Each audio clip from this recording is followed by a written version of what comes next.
Hello friends, આજે આપણે બનાવશું લાલ મરચાંની ખાટી મીઠી ચટણી, જે મારા સાસુ વર્ષોથી બનાવે છે અને તે લાંબા સમય સુધી સારી રહે છે. તો તમે આ ચટણી કેવી રીતે લાંબા સમય સુધી સારી રહે તે બધી જ ટિપ્સ સાથે ચટણી બનાવવાનું શરૂ કરીએ. મરચાંને સારી રીતે ધોઈ કોરા કરી લેવા. નાની સાઇઝમાં ટુકડા કરી મિક્સર જારમાં એડ કરી અને તેને ક્રશ કરી લેવા. આ રીતથી તમે એક વખત ચટણી બનાવશો ને તો શાકની પણ જરૂર ના પડે. ગરમા ગરમ થેપલા હોય કે પરોઠા હોય એની સાથે તમે ખાઈ શકો છો.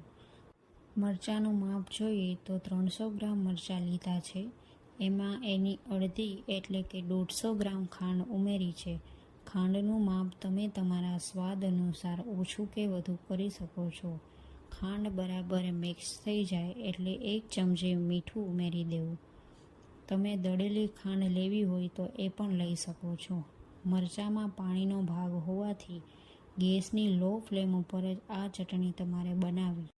તમે જોઈ શકો છો કે ચટણીનો કલર બદલાઈ ગયો છે અને એક તાર જેવી ચાસણી થાય એટલે આ ચટણી આપણી તૈયાર છે.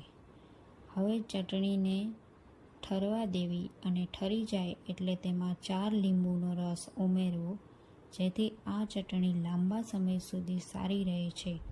આ ચટણીને તમારે કાચની જારમાં કે એરટાઇટ કન્ટેનરમાં ભરવી, જેથી તેમાં હવા નહીં જાય અને ચટણી લાંબા સમય સુધી સારી રહે છે. આ બધી જ ટિપ્સ સાથે એક વખત આ રીતે તમે ચટણી બનાવજો તો વારંવાર તમને આ ચટણી બનાવવાનું મન થશે. તો તૈયાર છે આપણી લાલ મરચાંની ખાટી મીઠી ચટણી. આ ચટણીને તમે ફ્રીજમાં પણ સ્ટોર કરીને રાખી શકો છો. તો તૈયાર છે લાલ મરચાંની ખાટી મીઠી ચટણી. જો મારી આજની આ રેસીપી તમને ગમી હોય તો ફ્રેન્ડ્સ અને ફેમિલીમાં શેર કરજો અને મારી ચેનલને સબસ્ક્રાઈબ કરવાનું ના ભૂલતા. તો ફરી મળીએ એક નવી રેસીપી સાથે.